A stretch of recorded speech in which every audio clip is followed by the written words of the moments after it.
lang atong Diyos. Tagay kapit. Kunya ang mutubag sa tanang pag-ampo, si Allah. Dautan ka man, kailir ka man, magsikiro ka, wala kay Diyos, pero kung ampo ka, tubagon to ang imong pag-ampo, maskin pa siya kung sa kadautan, ang nagtubag niya na sa among pagtuo, si Allah. Okay? Kasi ikaw sa Iglesia ni Cristo, pag mutubag, itubag ilang pag-ampo, si Allah, o si Allah gahapon. O Katoliko ka, nag-ampo ka, kisay mong jampuan, si Allah gahapon ang ning tubag. Nganuman, kay moingon ka nga duhay naghatag og gahom si Satanas o ang Dios sayop na nga nanuman usa man lang gyud gamhanan, usa man lang gyud tibo gamhanan sa kalibutan ang Dios nga naghimo sa langit o sa yuta. Pero nganong man nag-ampo man dito siya bato, nag-ampo man dito siya baboy, nag-ampo man to siya karabaw, baka nitubag man lagi ang pag-ampo. Tinuod na, isuod. Ngano, kung dili ko tubagon ni Allah, kantong sa pusing, akong relihiyon, ang ako lang mo itubagon. Sa tanang nga relihiyon, dili tubagon. Di mapugos mo mag-Muslim, kay, usay pulos magkatoliko ta, di man tubagon na itong pag-ampo. Kung sa man ang sigita o ampo po sa baka, di man tubagon itong pag-ampo. Mga Muslim mag-ampo, tubag. Ang tao, mag-Muslim tanan, so sayop, kaya nga naman, ingon man ang Allah, la ikra fiddin, walay pinugsanay sa relihiyon. Kung ang tubagon sa Diyos, ang maulang pag-ampo sa Iglesia, pag-ampo lang sa Sabadista, pag-ampo sa Katoliko, mauray tubagon, napugos ang mga tao, mo sunod sa maong nga relihiyon. Ang Diyos diliingon niya na, maskin unsa ang inyong relihiyon, tintuo mo sa iya o dili, maskin paghalamigas ang imong isimba, itubag ka, sa among pagtuo bilang mga Muslim, among pagtulunan, si Allah ang nagtubag.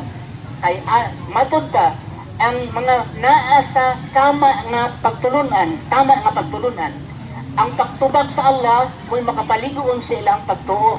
Apan sa mga tao nga wala nagasimba sa bugtong Diyos, ang pagtubag niya, iadtong mga tawhana, mas labaw nakapahisalaag kanila.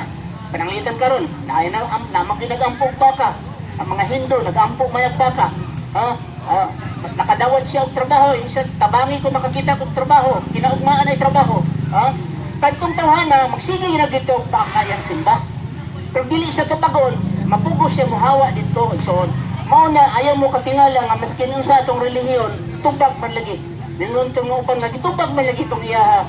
Ako wala man gitubag, ay paggustuhan ni mo, kahit siya may nitubag sa itaas, kung tubagon ng imuha, kung dili, ayaw pagbuod, kaya dili man ikoy mo tubag, siya man. Kung wala ni tubag ako di ihatong pagbuod. So, mo ni pagtulungan sa Islam, kung nag-ampo ko, kanya wala niya tubaga, dili ko masupot niya, nga naman, iyahaman ng pagbuod, tubagon niya o dili. Mo ni pagtulungan sa Islam. Okay? Kung sa Islam, pagsunod sa kabubuton ni Allah, managhimo sa langit o sa yuta, makita man o dili makita. Nagpadala siya mga propeta, nagpadala sila ni Adan, nagpadala sila ni Abraham, sila ni Noah, sila ni Moses, sila ni Jesucristo, si Muhammad, para ano? Para makalingkawas sa palayo, imperno, o maadto sa langit, paraiso. Pero na may ubang mga pagtulunan, mayroon nga wala alay-laing ipadala, buktong Jesus, ilaha po na igsoon.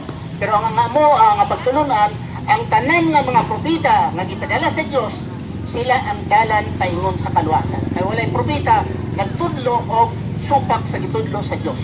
So, din lang kukupo, huwag na yung mangutana. Sige, larga. Karibang imong giingon nga kanang ang uban nga simba o mga muyo dito sa baka,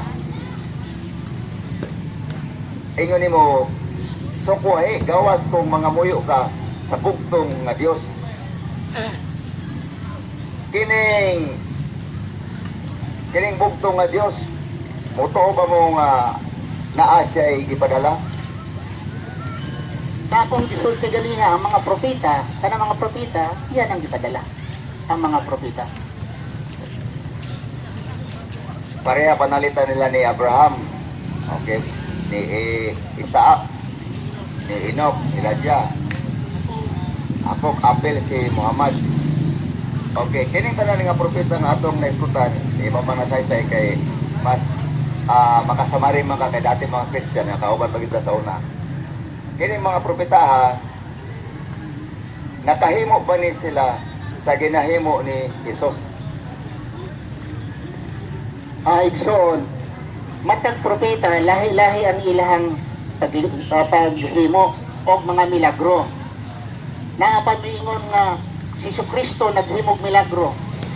Naghimo yang buhin niyang patay, diano, etc. Wala jud diya ingon si Kristo ana. Ingon siya ang sa akong kaugalingon wala ko'y maghimo. Ha? What I hear, I judge, and my judgment is just because I'm not speaking of my own will, but the will of the Father. In myself, I can do nothing. Sa akong kaugalingon, wala ko'y mahimo. So kung imong ibot pasabot ang nahimo ni Kristo, ning ko sayop na kay si Kristo nagsulti, wala siya mahimo sa iyang kaugalingon gagahom. Ang iyang ginahimo gikan sa Dios. Okay, sakto kay sa Hebreo 10 versikulo 7. Wala man siya man siya kabuton gikan sa Dios. Kay gikan man siya sa Dios. Naabas siya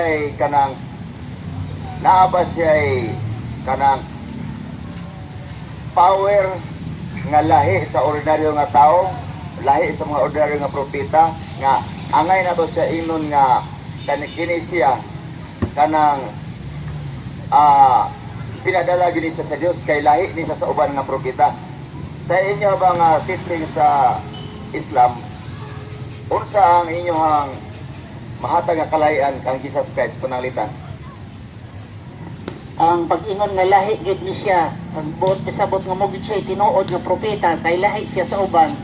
Igsoon, matag propeta kung dili pareho, dili na nagpasabot nga dili sila kauban.